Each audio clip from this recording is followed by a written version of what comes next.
কর্মজীবনের যে স্টেজটা ছিল, এই দীর্ঘ 59 বছরের বর্ণাঢ্য কর্মজীবন, এই কর্মজীবন থেকে তাকে অন্য কর্মজীবনে যেতে হবে। এখানে একটা কথা আছে আমার, গতিতে জীবন, স্থিতিতে মরণ।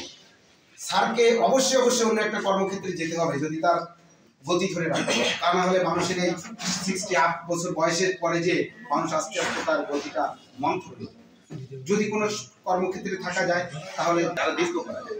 যাই হোক, আজকে বিদায় অনুষ্ঠানের সম্মানিত সভাপতি, উপস্থিত বিদায়ী অতিথি, আজকে যার জন্য আজকের আয়োজন, উপস্থিত আমার দুজন কর্মকর্তা, উপস্থিত আমাদের ভাবি সহ আমার সম্মানিত গুজরাট টিম লিডার, সম্মানিত কলেজ অপারেটর এবং কর্মচারী বৃন্দ, সবাইকে শুভেচ্ছা অভিনন্দন জানাই। আজকের এই দিনে আসলে একটি কথা বলবো, একটু ভাই, 2007-09 সালে আইআরসিডের পর যখন ঢাকা উপজেলায় সিপিবির প্রথম পুনর্গঠন হয়, তখন আব্দুল রশিদ স্যার, তার নাম না বললেই নয়, তিনি আমাদের প্রথম সংগঠিত করেছিলেন। কিন্তু প্রথম যে প্রাথমিক যে মৌলিক প্রশিক্ষণ তিনি নিলেন,